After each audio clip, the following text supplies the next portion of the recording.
সুপ্রিয় দর্শক শ্রোতা, আমি নিজামুল হক বিপুল দেশবার্তা টকশো থেকে আপনাদের সবাইকে স্বাগত জানাচ্ছি। যে জায়গা থেকে অনুষ্ঠান দেখছেন দেখবেন, সবার প্রতি শুভেচ্ছা এবং শুভকামনা।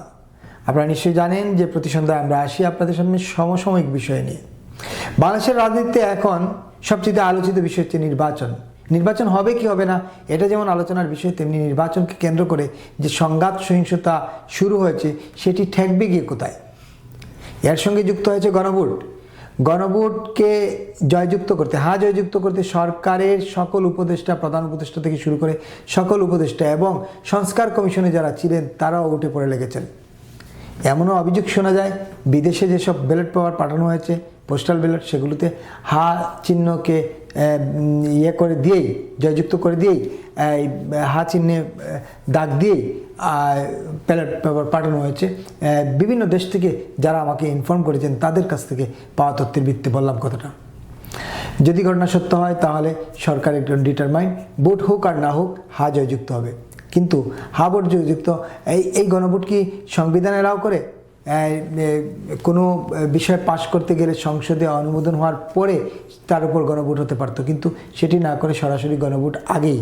এসব নানা বিষয় নিয়ে বিতর্ক আছে, কথা বলবো এসব বিষয় নিয়ে এবং সমসাময়িক। সঙ্গে আছেন আজকে আমাদের সঙ্গে ডাক্তার মোস্তাক হোসেন, স্থায়ী কমিটির সদস্য, বাংলাদেশ জাসদ এবং ডাকসুর সাবেক জিএস। মোস্তাক ভাই, আপনাকে স্বাগত দেশবার্তা টকশোতে। আপনাকে অনেক ধন্যবাদ আমাকে আপনাদের মাধ্যমে কথা বলার সুযোগ করে দেওয়ার জন্য। মোস্তাক ভাই, শুরু করতে চাই, জাতীয় সংসদ নির্বাচনকে ছাপিয়ে গণভোটই আলোচনার কেন্দ্রে এখন। মানে আমরা সরকারের যে উপদেষ্টাদের বক্তব্য শুনি, তারা জাতীয় সংসদ নির্বাচন নিয়ে মানুষকে যতটা করা দরকার আর তার চেয়ে বেশি তারা গণভোট নিয়ে প্রচারণা আছেন এবং প্রায় 21 লাখ কর্মকর্তা কর্মচারী সরকারের গণভোটের পক্ষে কাজ করতেছে, জয়যুক্ত করার পক্ষে। এইটা আসলে কতটা যৌক্তিক, প্রথম প্রশ্ন। দ্বিতীয় প্রশ্ন হলো, এই গণভোটের ভিত্তিটা কি আসলে? এর কোনো সাংবিধানিক ভিত্তি আছে? সংবিধানে তো গণভোট নাই। জি, এটা একটা খুবই গুরুত্বপূর্ণ প্রশ্ন। গতকাল একটা আলোচনা সভায় এই প্রশ্নটা উঠে এসেছিল। সেখানে সরকারের যে বিশেষ উপদেষ্টা গণভোট প্রচারের দায়িত্বে জনাব আলী রিয়াজ ছিলেন। সরকারের যারা দায়িত্বপ্রাপ্ত আছেন তারা চেষ্টা করছেন গণভোটটাকে মানুষের কাছে প্রধান আলোচ্য বিষয়, কিন্তু আসলে সেটা না। মানুষ জাতীয় সংসদ নির্বাচন নিয়ে ব্যস্ত, গণভোটের বিষয়টা আলোচনা হচ্ছে এবং কোনো জায়গায় যারা ভোটার তারা জিজ্ঞাসা করছেন রাজনৈতিক দলগুলোর কাছে গণভোটের বিষয়ে তাদের বক্তব্য কী, কিন্তু এটা এখনও প্রধান আলোচ্য বিষয় হয়নি।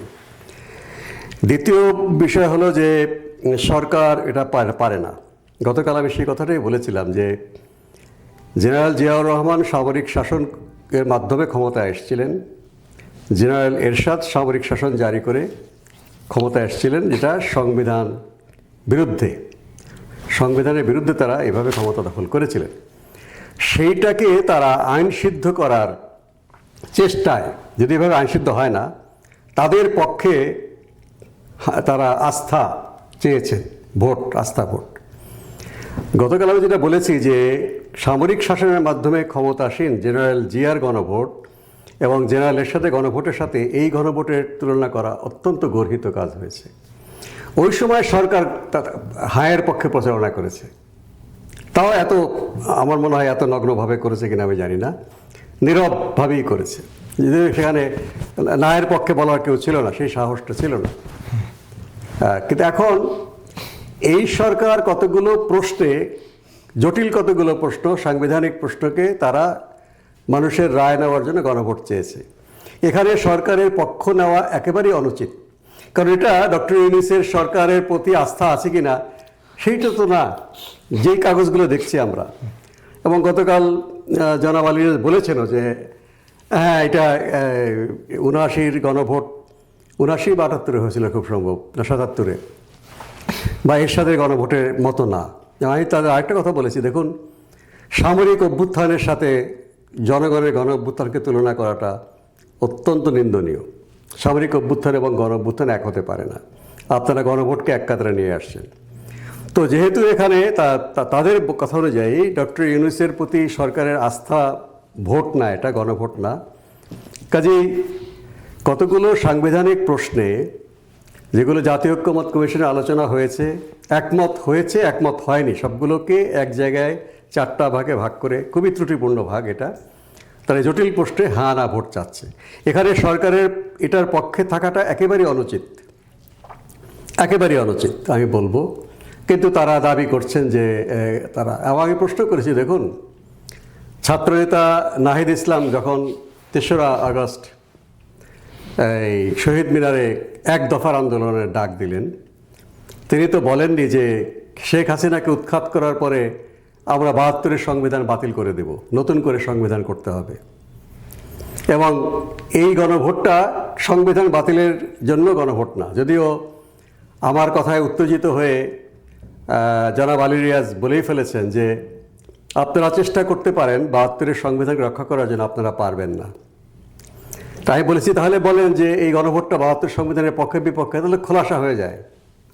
হ্যাঁ, তাহলে আমরা সরাসরি না ভোটের পক্ষে বলতে পারি। আমরা এখন বলছি বাংলাদেশ জাসদ এবং গণতান্ত্রিক যুক্তফ্রন্ট যে গণভোটকে আমরা প্রত্যাহার করতে বলেছি, যে গণভোটটা করে জনগণকে বিভক্ত করা হচ্ছে এবং এর পেছনে দূরভিসন্ধি আছে।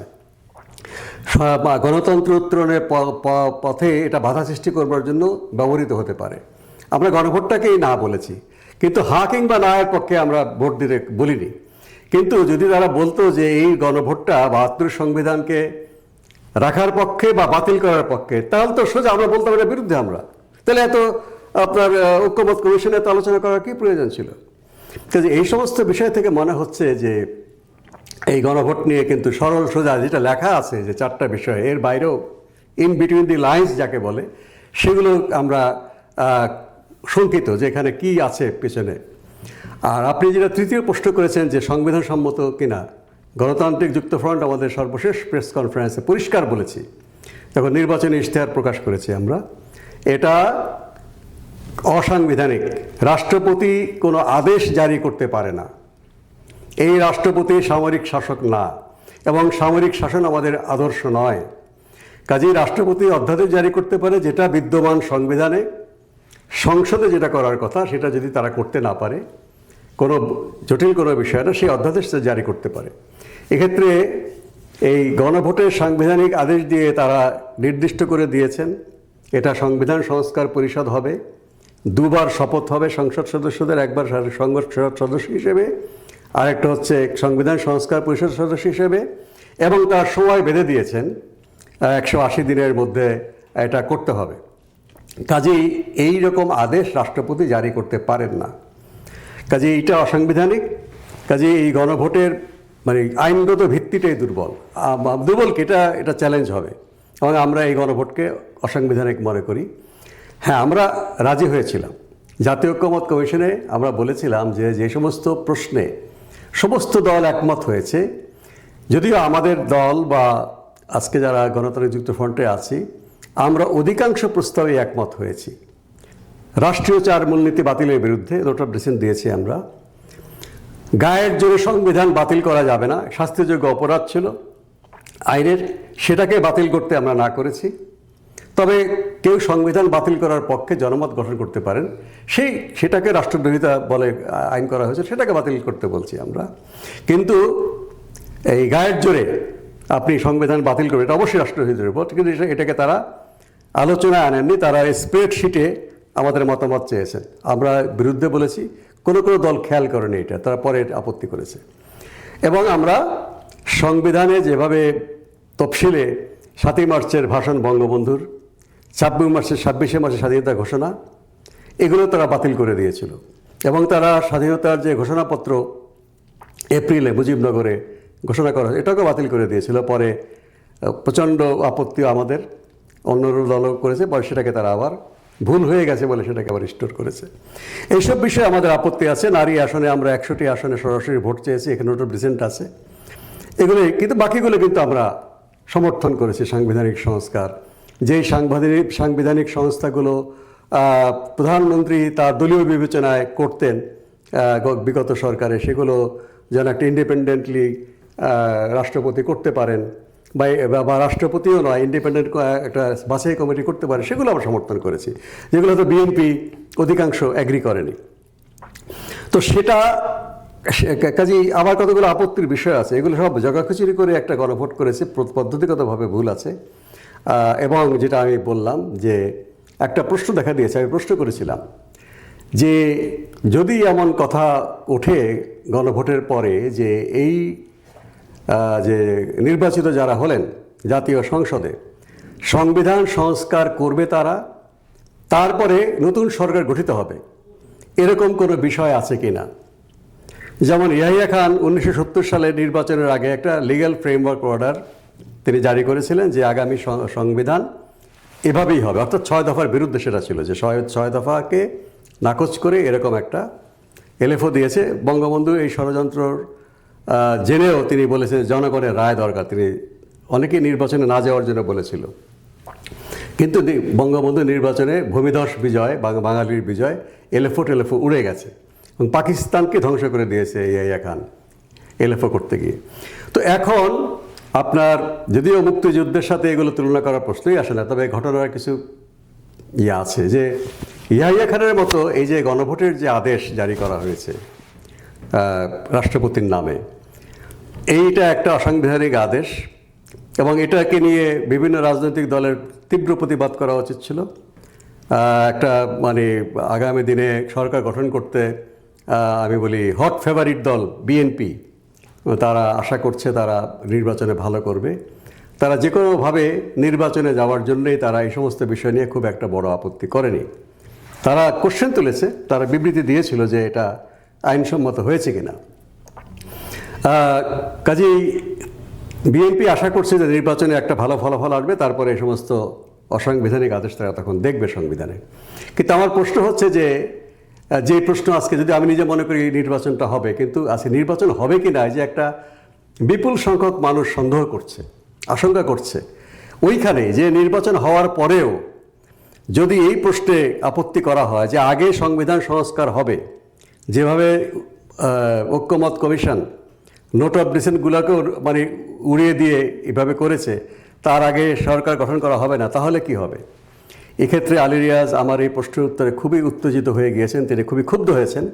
তিনি বলেছেন যে না, তিনি নাকি এই কথা শোনেননি, আমার কাছ থেকে শুনলেন, কিন্তু এটা ব্যাপকভাবে প্রচারিত যে নির্বাচনের পরেও নির্বাচিত যারা মেজরিটি দল বা জোট তাদেরকে ক্ষমতা হস্তান্তর না করে অথবা বাধ্য করা হবে একটা জনখিচুড়ি সরকারের মতো, জাতীয় সরকারের নামে, তাদের পছন্দ মতো যারা এখন ক্ষমতায় আছে, সেই সরকারের মাধ্যমে তারা তাদের এজেন্ডা বাস্তবায়ন করার চেষ্টা করবে। সেটি না হলে তারা সরকার গঠন করতে দেবে না। তো আমি খুশি হয়েছি, যদিও জনাব আলী রিয়াজ অত্যন্ত ক্ষুব্ধ হয়েছেন আমার এই প্রশ্ন শুনে। তিনি বলেছেন যে প্রশ্নই আসে না, জাতীয় সংসদ নির্বাচনের পরে যেই দল বা জোট মেজরিটি হবে তাদের কাছে ক্ষমতা হস্তান্তর হবে এবং সংসদের কাজ করবে। খুব ভালো কথা। সেক্ষেত্রে আমরা এই সন্দেহটা রাখতে চাই না। আমি এবং দেশবাসী সবাই যারা শঙ্কা করছেন যে, আমি ব্যক্তিগতভাবে যদিও মনে করি নির্বাচন হবে, এটা বানচাল করার কোনো সুযোগ নেই, তো আমরা আশ্বস্ত হতে পারি যে আসলেই ক্ষমতা হস্তান্তর হবে, নির্বাচিত সরকার, তাদের সাথে আমরা বুঝবো। তারা যদি জনগণের পক্ষে থাকে ভালো কথা, সংসদের ভেতরে আমরা সমর্থন দেব। আর যদি জনগণের বিরুদ্ধে ভূমিকা নেয় সরকার, অবশ্যই সংসদের ভেতরে এবং বাইরে এর বিরুদ্ধে আমাদের সংগ্রাম চলবে। একটা রাজনৈতিক নিয়মকানুনের মধ্যেই একটা সরকার চলবে। এই সরকার তো একটা বিপদে পড়লেই দায়িত্ব স্বীকার করা বলে আমাদের হাতে নেই। সরকারের উপদেষ্টা বুঝতেই পারছেন না এখন এতদিন পরে বলে যে এটা সরকার না এনজিও, এগুলো বলে তারা কিন্তু পার পাবেন না। তারা এতদিন পরে এখনো বোঝেন না, এটা করে গায়ের চামড়া বাঁচাবেন। তিনি বোঝেন না এটা এনজিও না সরকার, এখনো কথা বলছেন কেন? যে এই ধরনের দায়িত্ব জ্ঞানহীন সরকারের আমরা সসম্মানে বিদায় দিতে চাই। একটা রাজনৈতিক সরকার আসুক, অবশ্যই বিরোধিত হবে, আন্দোলন হবে, সংগ্রাম হবে, কিন্তু আমরা একটা রাজনৈতিক পথে নিতে পারবো দেশটা। আমি আশা করি এই নির্বাচনটা সেই পথটা উন্মোচন করবে। অনেকগুলো প্রশ্ন আপনার এখান থেকে আসলো, একটা প্রশ্ন করি। আলী রিয়াজ সাহেব তো পরিষ্কার বলেছেন, ওনার একটা বক্তব্য গতকালকে ভাইরাল হয়েছে যে 180 দিনের মধ্যে এই যে যারা নির্বাচিত হবেন এরা এমপি হবেন না, এরা হবেন গণপরিষদ সদস্য। তারা নতুন সংবিধান রচনা করবেন। 180 দিনের মধ্যে না করতে পারলে স্বয়ংক্রিয়ভাবে এটা হয়ে যাবে 180 দিন পরে। তারপরে তারা শপথ নেবেন জাতীয় সংসদ সদস্য হিসেবে। যদি তারা জাতীয় সংসদ সদস্য হিসেবে শপথই নিতে না পারেন, তাহলে সরকার কিভাবে করবেন তারা? না, ঠিক এভাবে কথা হয়নি। এই প্রশ্ন আমি তুলেছিলাম, উনি বলেছেন যে না, দুটো শপথ একসাথেই হবে, নির্বাচনের পরে জাতীয় সংসদ সদস্য হিসাবে হবে এবং সাংবিধানিক সংস্কার পরিষদের সদস্য হিসেবে হবে এবং সরকার গঠনের সঙ্গে সঙ্গেই হবে, যেটা আমি একটু আগে বলেছি। এটা তিনি বলেছেন যে এ ধরনের কোনো কথা হয়নি, তিনি এটা প্রথম শুনলেন। আর 180 দিনের মধ্যে না হলে স্বয়ংক্রিয়ভাবে হবে, এটা উনি অবশ্য বলেননি, কিন্তু রাষ্ট্রপতির আদেশে সম্ভবত এই জিনিসটা আছে আমার যদ্দূর মনে পড়ে। এটা তো অত্যন্ত অন্যায্য কথা, অসাংবিধানিক কথা, গায়ের জোরের কথা, তাই না? রাজনৈতিক দলগুলো যে সমস্ত বিষয়ে ঐক্যমত হয়েছে সেগুলো তাদের নৈতিক দায়িত্ব, আগামী সংসদে তারা যদি মেজরিটি পায় সেটা করা। আর যারা আমরা বিরোধিতা করেছি, আমাদের নৈতিক দায়িত্ব হচ্ছে যেগুলো আমরা ঐক্যমত কমিশনের বিরোধিতা করেছি, সংসদের ভেতরেও আমরা বিরোধিতা করব, বাইরেও বিরোধিতা করব। জাতীয় ঐক্যমত কমিশন একটা অবশ্যই খুবই ভালো কাজ করেছে যে কোন কোন দল কোন কোন বিষয়ে একমত, একটা খোলামেলা আলোচনা হয়েছে প্রায় কয়েক মাস, সেটাকে ডকুমেন্টেড আছে, রেকর্ড আছে। কাজে সংসদে এটা নিয়ে হয়তো খুব একটা বেশি আলোচনা হবে না, নতুন নতুন বিষয় আলোচনা হবে। কিন্তু এই যে একটা সুন্দর আলোচনা হলো, ডকুমেন্টেশন হলো, একটা রাজনৈতিক ঐক্যমতের মধ্যে রেখে দেওয়া উচিত ছিল। তারা দু একটি দলের অথবা তারাই হয়তো এই জিনিসটা এখন মনে হচ্ছে যে উস্কিয়েছেন যে আপনারা এই প্রশ্ন তোলেন, তারা নিজেরাই বলেছে যে ইমপ্লিমেন্টেশন কীভাবে হবে এইটা ঠিক করার এখতিয়ার ঐক্যমত কমিশনের না। কিন্তু তারা খুব আনন্দের সাথে এই দায়িত্বটা নিয়ে তারা একটা জগাখিচুড়ি করলেন, যেটা নিয়ে একটা জাতি বিভক্ত হয়ে গেল এবং একটা জোর করে একটা অনিশ্চিত জায়গায় নিয়ে গেছেন এই গণভোটের নামক একটা জগাখিচুড়ির মধ্য দিয়ে। কাজেই এই বিষয়টা আশা করি নির্বাচনের মাধ্যমে গণতান্ত্রিক শক্তি তাদের মানে তারা এখানে কথা বলতে পারবেন, সিদ্ধান্ত নিতে পারবেন। কোনো গোপন এজেন্ডা, লুকানো কোনো এজেন্ডা বাস্তবায়িত করার সুযোগ হবে না। তার মানে গণভোটের মাধ্যমে জাতিকে বিভক্ত করা হচ্ছে। নিশ্চয়ই গণভোটে এই যে যেটা গণভোটের দাবিতে লেখা নেই সেগুলো, যেমন জনাব আলী রিয়াজ গতকাল বলার চেষ্টা করলেন, যেটা কিন্তু প্রকাশ্যে বলেননি, যে এটা 72 সংবিধান থাকবে কি থাকবে না, এই ধরনের কি গণভোট হচ্ছে। তাহলে আমার সোজাসুজি আমরা বলবো যে 72 সংবিধানের বাতিলের জন্য এই গণভোট আমরা না বলবো, ক্যাম্পেইন করবো আমরা সরাসরি। তো এটা ওনার মনের কথা, কিন্তু লেখার মধ্যে লেখেননি। লেখার মধ্যে 72 সংবিধানকে রেখেই এটার সংশোধনের জন্য কতগুলো প্রস্তাব আনা হয়েছে। কাজে এখন এটা যদি একজন মানে সরকার কর্তৃক নিযুক্ত মন্ত্রীর পদমর্যাদার যিনি উপদেষ্টা, তার যদি এই কথাটা হয় যে কিছুতেই আমরা 72 সংবিধানকে রক্ষা করতে পারবো না, গণতন্ত্রের জন্য এটা বাধা, পত্রিকায় এসছে, যদি উনি বলেছে এটা তার ব্যক্তিগত মত, সরকারি উপদেষ্টা হিসেবে এটা মত না, তো এটা তো প্রতিফলন ঘটে। কাজেই এই জন্যই আমরা বলছি পুরো গণভোটটাই তুলে নিতে। এই বিষয়ে গণভোট যদি হয় সংসদে আফটার সংবিধান সংশোধন হওয়ার পরে সেটা হতে পারে। এখন এটা করাটা আমাদের জন্য ক্ষতিই হবে, বিভক্তি বাড়বে, বিভ্রান্তি বাড়বে এবং গণতন্ত্রের উত্তরণের বাধা সৃষ্টি করবার জন্য এটা একটা অজুহাত সৃষ্টি করবে। তাহলে গায়ের জুড়েই তারা এই গণভোট করে সংবিধানকে ফেলে দিতে যাচ্ছেন, এটাই কালকে পরিষ্কার। যদিও তিনি, আপনি বলছেন উপদেষ্টার দায়িত্বে থেকে তো ব্যক্তিগত মত থাকতে পারে, আর যেহেতু তিনি এই প্রক্রিয়ার সঙ্গে শুরু থেকেই জড়িত, এটা তো তার ব্যক্তিগত মত না নিশ্চয়ই। আর এই পরিস্থিতিতে গণভোট যদি হয়ে যায় এবং হ্যাঁ জয়যুক্ত হবে, যে কন্ডিশন তাদের হ্যাঁ জয়যুক্ত হবে, সেক্ষেত্রে জয়যুক্ত হলে পরিস্থিতি কী দাঁড়াবে বলে মনে হচ্ছে আপনার? না, এটা নির্ভর করে সংসদ নির্বাচনের ফলাফলের উপরে। আজকে আপনি গণভোট আপনি বলছেন হ্যাঁ জয়যুক্ত, নাও হতে পারে, কথার কথা। যদি হ্যাঁ সরকার নিজে যেহেতু এখানে হায়ের পক্ষে নিচ্ছে, এটা একটা প্রভাব বিস্তার করবে। তবে নির্বাচন কমিশনকে আমি ধন্যবাদ দিই, নির্বাচন কমিশন বলেছে তাদের যারা দায়িত্বে থাকবে নির্বাচন কমিশন অ্যাজ এ হোল হ্যাঁ কিংবা না তাদের কোনো পক্ষে থাকবে না, তাহলে নির্বাচনটা বাতিলই হয়ে যাবে। এবং সরকার যে এই পক্ষে বলছে এটাও কিন্তু এই গণভোটের রেজাল্টকে প্রশ্নবিদ্ধ করবে, হ্যাঁ ভোট হোক, জয়যুক্ত হোক বা না জয়যুক্ত হোক। কাজেই সেটা যদি এখন গণতান্ত্রিক শক্তি যদি ঐক্যবদ্ধ থাকে সংসদের ভেতরে এবং বাইরে, গণভোটের ওসিলা করে গণতন্ত্রের উত্তরণের পথে বাধা সৃষ্টি করার চেষ্টা করলে এটা কিন্তু তারা খুবই বিপদে পড়বে। তাদের মনে করা উচিত যে 24-এর গণ অভ্যুত্থানের দগদগে স্মৃতি জনগণের মুখে এখনও আছে, এবং 24-এ গণ অভ্যুত্থানের যে মূল স্পিরিট নিজের মতো করে ব্যাখ্যা করলে তো হবে না, জোর করে শাসন চাপিয়ে দেওয়ার বিরুদ্ধেই গণবিদ্রোহ হয়েছে। এটা যদি অন্য কেউ চেষ্টা করে অন্য নামে, তাদের কিন্তু সতর্ক হওয়া উচিত। মানুষ কিন্তু কোনো দল বা কোনো ব্যক্তি দেখে গণ অভ্যুত্থানটা করেনি, যদি এর ফায়দা নেওয়ার চেষ্টা করছে অনেকেই পরবর্তী পর্যায়ে। তো মানুষের এই মেজাজটা আশা করি যারা ভিতরে ভিতরে ফন্দি আসছেন তারা আশা করি সতর্ক হবেন, মানুষের মেজাজকে নিয়ে তারা যেন কোনো খেলাধুলা না করেন। এই যে সংবিধানের আলোকে তারা শপথ নিলেন, আবার সংবিধানকে ভায়োলেট করে তারা আবার গণভোট করতেছেন, সংবিধানে নাই যে জিনিস সেটাকেই জোর করে চাপিয়ে দিচ্ছেন। তারপরে গণভোটের প্রশ্ন এমনভাবে যে কি কোনটা হা দিবে আর কোনটা না দিবে তাই নিয়েই তো বিভ্রান্তি আছে। নিশ্চয়ই এতে আপনার যে প্রধান উপদেষ্টার দপ্তর থেকে রাষ্ট্রপতির আদেশের খসড়া তৈরি করে পাঠানো হয়েছে, যদি রাষ্ট্রপতি দায়িত্ব এড়াতে পারেন না, সংবিধানকে সংরক্ষণ করার যে শপথ মহামান্য রাষ্ট্রপতি, আমাদের মাননীয় প্রধান উপদেষ্টা মণ্ডলী তারা অত্যন্ত অন্যায় কাজ করেছেন। এবং এই জন্য আমি বলি যে এখনও সময় আছে, এটা বাতিল করা হোক, তাহলে মানে ইতিহাসের কাঠগড়ায় তাদেরকে জবাবদিহি করতে হবে এবং এইটার ফলাফল অবশ্যই প্রশ্নের মুখে পড়বে। হ্যাঁ, যে এইভাবে একটা গণভোটের নামে যেটা করা হলো এবং জটিল প্রশ্ন যে কোনোভাবে যে কেউ সুবিধা মতো ব্যাখ্যা করতে পারে, এটা একটা গণভোট হলো, এটা তো কোনো সরাসরি কোনো উত্তর নেই না। হ্যাঁ, কাজেই এটা অপ্রয়োজনীয়, কিছু লোককে খুশি করার জন্য করা হয়েছে এবং যাদেরকে খুশি করতে করা হয়েছে তারা কিন্তু কোনো পরিষ্কার কোনো এজেন্ডা নিয়ে আসে, তাদের মধ্যে একটা লুকানো এজেন্ডা আছে। এগুলো আমাদের সতর্ক থাকা উচিত। একেবারেই। আমরা একটু সামনের দিকে যেতে চাই, সময় কমে আসছে। সেটা হলো নির্বাচন নিয়ে আপনি বলছিলেন, নির্বাচন হবে কি হবে না এ নিয়ে মানুষের মধ্যে সন্দেহ আছে, যদিও আপনি মনে করছেন নির্বাচন হবে, কিন্তু বাস্তবতা কি আসলে? এই যে সংঘাত সহিংসতা শুরু হয়ে গেল বিভিন্ন জায়গায়, আজকেও পটুয়াখালীতে, একটু আগে দেখলাম পটুয়াখালীতে ব্যাপক মারামারি হচ্ছে, গতকালকে শ্রীবর্দিতে ঝিনাইগাঁওতে মারামারিতে একজন মারা গিয়েছেন জামাত নেতা, তারপরে মোটামুটি সব জায়গায় বিক্ষোভ হচ্ছে, তারপরে পাল্টাপাল্টি হচ্ছে। এই পরিস্থিতিতে আমরা লক্ষ্য করছি যে দুটি দল বিএনপি এবং জামাত একে অন্যের বিরুদ্ধে দুই দলের প্রধানরা বক্তব্য রাখলো, কেউ কারো নাম উল্লেখ করতেছেন না, কিন্তু হাত ছিঁড়ে ফেলবেন, মানে ডানা ছিঁড়ে ফেলবেন, হাত ছিঁড়ে ফেলবেন, মা বোনদের কাছে ক্ষমা না চাইলে এটার ফল খারাপ হবে।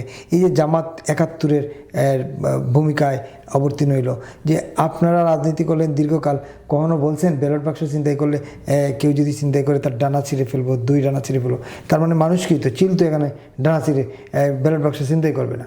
এই যে উগ্রতা ছড়িয়ে দেওয়া কিনা এইগুলোর মধ্য দিয়ে আসলে নির্বাচনে সহিংসতা অবশ্যই আমরা আশা করি না। এত বড় গণ অভ্যুত্থানের পরে একটা সুষ্ঠু নির্বাচনের জন্য জাতি অপেক্ষা করছে।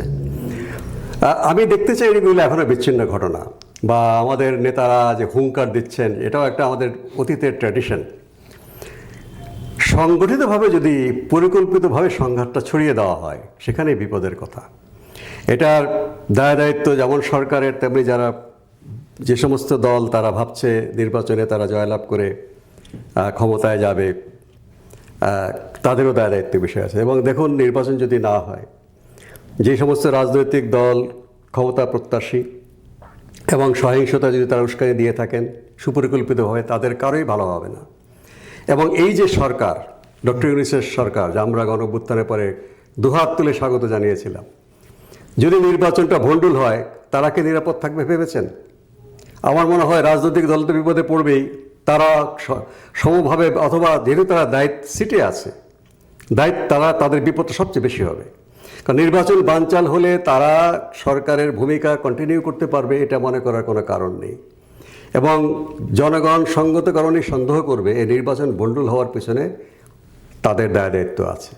কাজে আমি আশা করি যে বর্তমান ক্ষমতাসীন অন্তর্বর্তী সরকার, নির্বাচন যারা পরিচালনা করছেন সেই প্রশাসন, নির্বাচন কমিশন এবং সবচেয়ে বড় স্টেক হোল্ডার রাজনৈতিক দলগুলো, এবং তাদের মধ্যেও যে যারা ক্ষমতায় যাওয়ার আশা করছেন, নির্বাচনে জয়লাভ করার আশা করছেন, সেই সব দলগুলো সবাই বিপদে পড়বেন।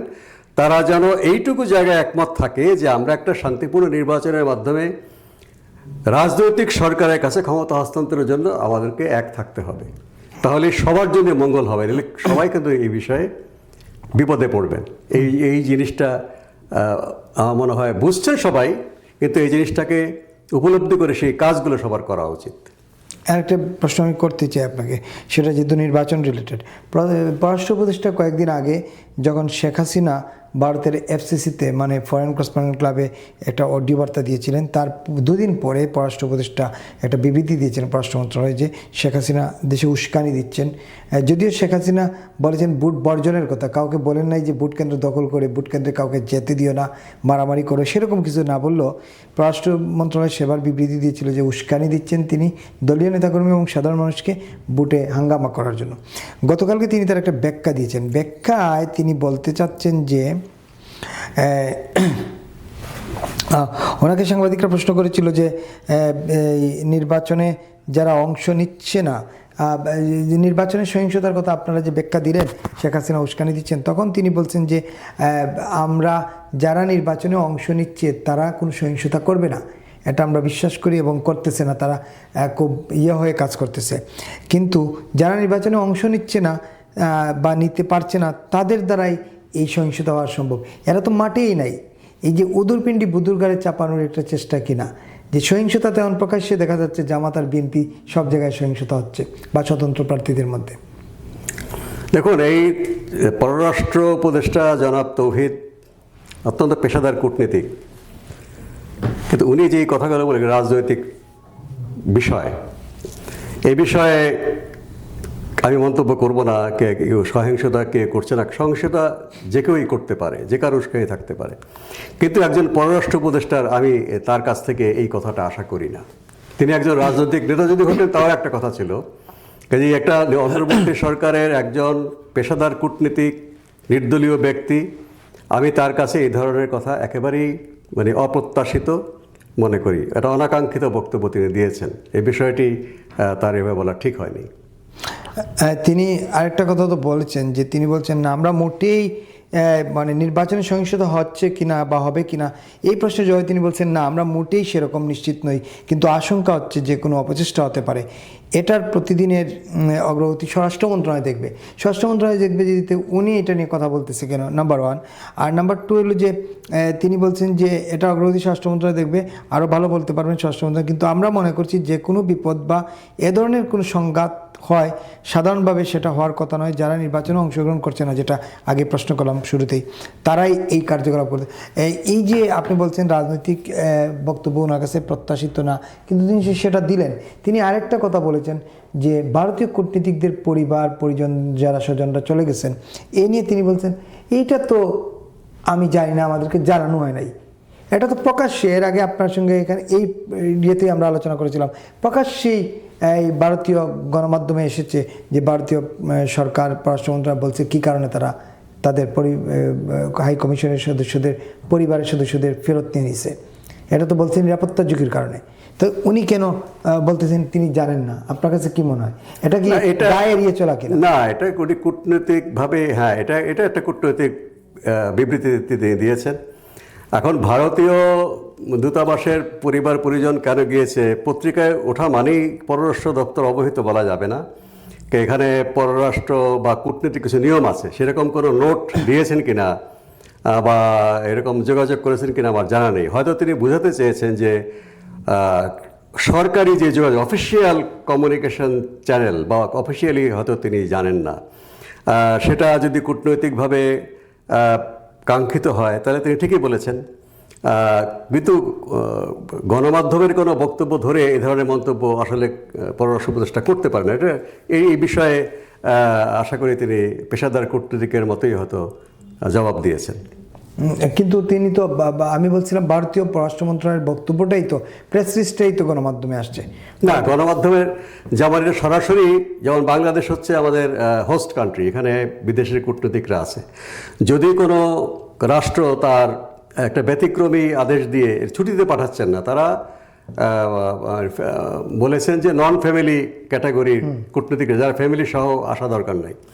এটা আমার ধারণা, আমি পেশাদার কূটনীতিক নই বা এই বিষয়ে অবহিত নই, এটা সরকারিভাবে সেই দেশের সরকারকে মানে বাংলাদেশের পররাষ্ট্র মন্ত্রণালয়ে এটা কমিউনিকেট করা কথা যে তারা নিরাপত্তার অভাব বোধ করছেন এবং এই কারণে তারা এই পরিবর্তনটা আনছেন। এটা গণমাধ্যমের খবর থেকে পররাষ্ট্র মন্ত্রণালয় এটাকে অ্যাকনলেজ করতে পারে বলে আমার মনে হয় না। একেবারে শেষ করতে চাই মোস্তাক ভাই একটা দিয়ে, তাইলে নির্বাচন কি আপনি দেখছেন? হ্যাঁ, আমি এখনও মনে করি নির্বাচন সম্পন্ন হবে, নির্বাচনের ফলাফল ঘোষিত হবে এবং রাজনৈতিক একটা সরকার গঠিত হবে। কিন্তু যেভাবে বিদেশিদের তৎপরতা আমরা দেখতে পাচ্ছি, মার্কিন কূটনীতিকদের তৎপরতা দেখতে পাচ্ছি, তারপর নানা রকম তৎপরতা দেখতে পাচ্ছি, তাতে অনেকেই সন্দেহ প্রকাশ করছেন। না, আমাদের নির্বাচনকে ঘিরে বিভিন্ন দেশের আগ্রহ থাকে, কিন্তু আগ্রহটা যেন নির্বাচনের পক্ষে থাকে। হতে পারে কোনো কোনো দেশ কোনো কোনো দলের প্রতি একটু পক্ষপাত থাকতে পারে, কিন্তু নির্বাচন ভণ্ডুলের পিছনে আমি আশা করব কোনো দেশ ভূমিকা পালন করবে না। এটা তাদের জন্য ভালো হবে না। বাংলাদেশ যদি অশান্ত হয়, অস্থিতিশীল হয়, আমাদের যারা বন্ধু রাষ্ট্র আছেন বা আমাদের সাথে যাদের সম্পর্ক আছে তাদের স্বার্থের বিরুদ্ধে যাবে। তবে আমরা অতীতের ধারাবাহিকতায় বিদেশি রাষ্ট্র আমাদের আভ্যন্তরীণ রাজনীতিতে হস্তক্ষেপ করাটা অবশ্যই তাদেরকে দূরে থাকা উচিত। এবং বিদেশি হস্তক্ষেপ হলে এটা দেশের তো ক্ষতি করেই, আমাদের দেশের রাজনৈতিক দলকে সেই সুযোগটা দেওয়া উচিত না। কারণ বিদেশিরা যে হস্তক্ষেপ করে রাজনৈতিক দলের মাধ্যমে মূলত করে থাকে, আর সরকারের বিভিন্ন মেশিনারির মাধ্যমে করে থাকে। কাজে সরকার এবং রাজনৈতিক দল তাদের এই বিষয়ে সতর্ক থাকা উচিত। বিদেশিরা পর্যবেক্ষণ করতেই পারে, আমরাও তো বিভিন্ন দেশের নির্বাচনের প্রতি আমরাও পর্যবেক্ষণ করি, কি হতে যাচ্ছে কি ইত্যাদি। আউট অফ ইন্টারেস্ট থেকে হতে পারে বা আগ্রহ থেকে হতে পারে। হ্যাঁ, কাজে বিদেশিরা যেন হস্তক্ষেপ না করে আমরা সেটা কামনা করব। পর্যবেক্ষণ তারা করতেই পারেন। অসংখ্য ধন্যবাদ ডাক্তার মুস্তাক হোসেন মুস্তাক ভাই, এবং এতক্ষণ যারা দেখছিলেন সবার প্রতি শুভেচ্ছা এবং শুভকামনা জানিয়ে শেষ করতে চাই আজকের এই অনুষ্ঠান। এবং যথারীতি আমরা আগামীকাল আবার চলে আসবো আপনাদের সামনে নতুন কোনো অতিথি নিয়ে। সেই পর্যন্ত সবাই ভালো থাকবেন, নিরাপদ থাকবেন, এবং যাবার আগে সবসময় বলি দেশবার্তা ফেসবুক পেজটি ফলো দিয়ে এবং ইউটিউব চ্যানেলটি সাবস্ক্রাইব করে আমাদের সঙ্গে থাকবেন। শুভ সন্ধ্যা। আপনাকে অসংখ্য ধন্যবাদ এবং দর্শক শ্রোতাদের ধন্যবাদ জানাচ্ছি।